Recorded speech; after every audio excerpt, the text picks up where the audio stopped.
Today, I want to share the story of 58-year-old Mr. Lee, who has been suffering from diabetes for nearly 10 years. 6 months ago, Mr. Lee suddenly experienced whole body pain and restricted movement in his waist. After a hospital checkup, he was informed that he was suffering from osteoporosis due to diabetes.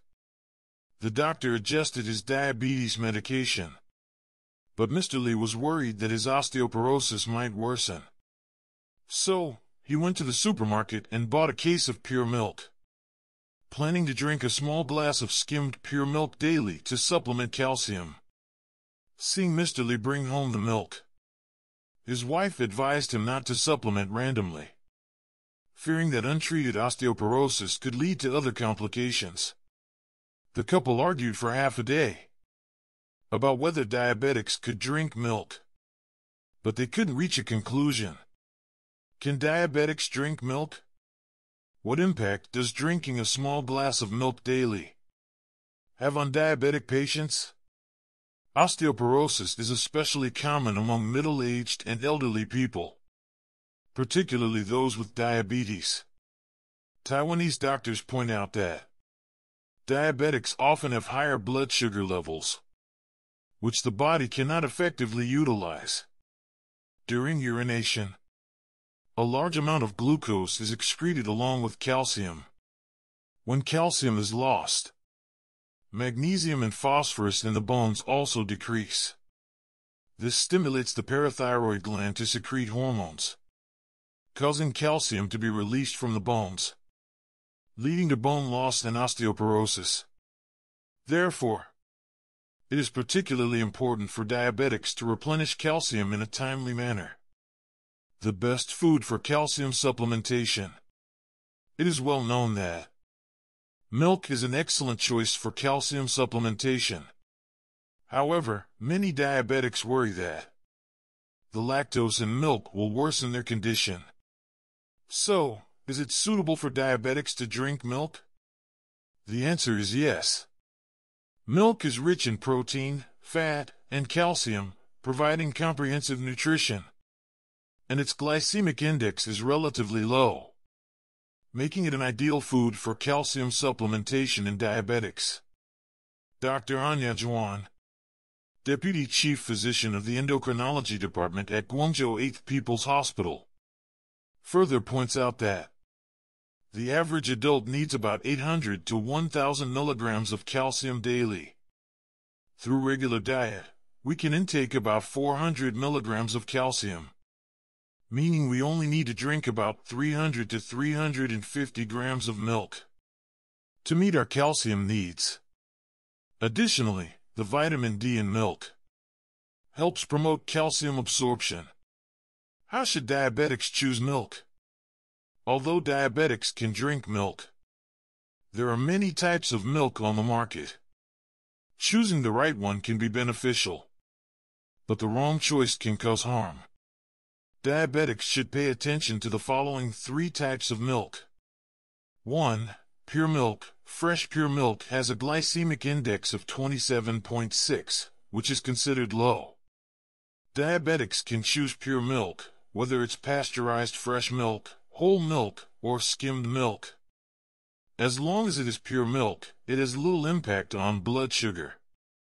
2. Skimmed milk. Whole milk does not necessarily mean high fat. Every 100 grams of whole milk typically contains 3 to 3.5 grams of fat.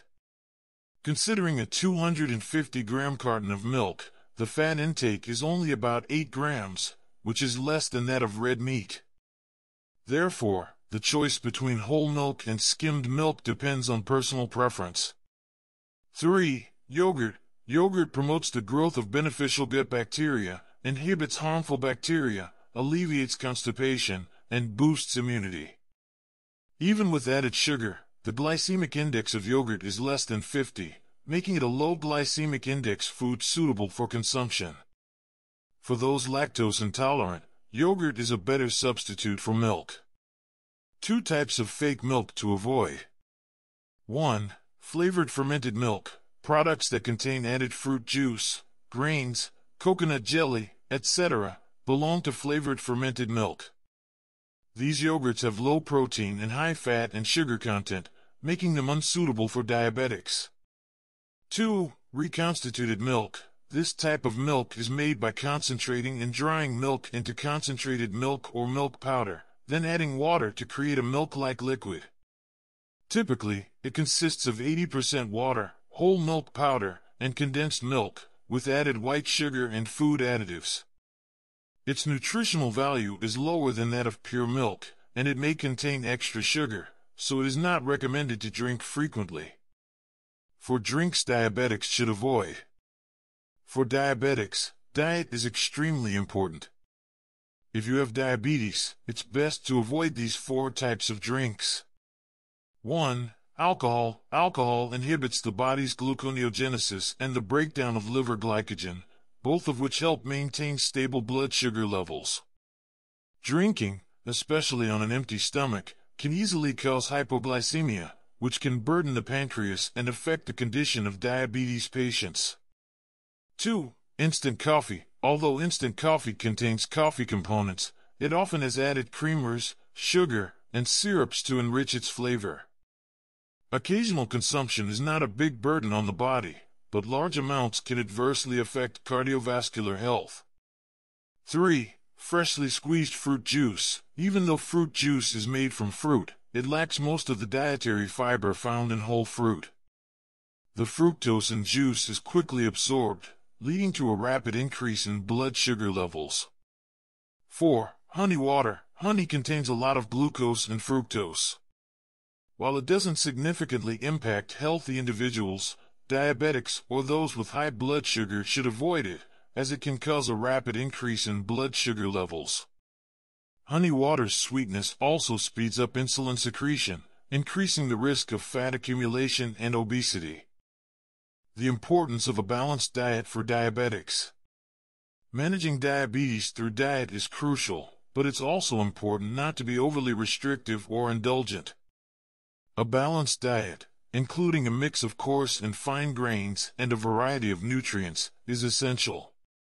Maintaining good daily habits, consistent medication use, and regular physical activity will help keep blood sugar levels stable. 6 foods diabetics should avoid. 1. *COR. Corn is a common staple with various cooking methods and is known for its rich nutrition. However, sticky corn, with its high starch content, 70 to 75%, can quickly raise blood sugar levels. Its high glycemic index, 70 to 80, makes it unsuitable for those needing to control blood sugar. 2. Pumpkin. With a glycemic index of 75, pumpkin can cause a rapid rise in blood sugar levels. If diabetics want to eat pumpkin, they should reduce other carbohydrate intake or eat it separately from other meals to avoid blood sugar spikes. 3. Water chestnuts. Despite their beneficial properties, the starch in water chestnuts can be converted into glucose, raising blood sugar levels. They also contain potassium, which can exacerbate complications for diabetics. 4. Yam. Rich in various vitamins and minerals, yam is high in starch, which, when cooked, can raise blood sugar levels. Diabetics should limit their intake of yam to avoid sustained high blood sugar levels. 5. Beets. Although rich in antioxidants, beets contain high sugar levels, making them unsuitable for diabetics who need to control their sugar intake. 6. Lotus root. With its high starch content, lotus root can significantly raise blood sugar levels. Diabetics should reduce their intake of high-starch foods like lotus root to maintain stable blood sugar levels. What can diabetics eat to control blood sugar? The primary principle for a diabetic diet is balance, which means ensuring adequate intake of carbohydrates, proteins, fats, vitamins, and minerals. Diabetics should choose low glycemic index carbohydrates like whole grain bread and brown rice to avoid rapid blood sugar increases. Protein can be sourced from lean meats, fish, and beans, while fats should come from unsaturated sources like olive oil and fish oil. Additionally, it's crucial to supplement with vitamins and minerals from fresh vegetables and fruits. Can diabetes be reversed? Several factors can influence the potential to reverse diabetes. 1. Excess weight and abdominal obesity. Overweight individuals with diabetes who lose about 10% of their body weight have a significant chance of reversing diabetes due to reduced fat in the liver and pancreas. 2. Short duration of diabetes. Those newly diagnosed or with a diabetes duration of fewer than 6 years have a higher chance of reversing diabetes. 3. No islet cell antibodies. The presence of islet cell antibodies makes diabetes harder to reverse. New diabetics should be tested for these antibodies to determine the treatment plan. 4. High C-peptide levels. A high fasting C-peptide level indicates that pancreatic function has not been severely damaged, making it more likely to reverse diabetes with early and aggressive intervention. In summary, overweight individuals with high C-peptide levels and no antibodies, who receive early treatment, have a higher chance of reversing diabetes. The benefits and risks of eating peanuts for diabetics. Peanuts have been found to help control diabetes due to their low glycemic index, fiber content, healthy fats, and protein, which helps stabilize blood sugar levels and provide satiety. However, overconsumption can lead to nutritional imbalance, excessive calorie intake, potential allergic reactions, and digestive issues due to high fiber content. The right amount of peanuts in summer. In summer, eating boiled peanuts can replenish energy lost through sweating and help maintain cardiovascular health due to their vitamin E and UNS. Saturated fatty acids. It's important to eat in moderation, considering the potential digestive issues from excessive fiber and allergies. In conclusion, while peanuts can benefit diabetics, they should be consumed in moderation and as part of a balanced diet.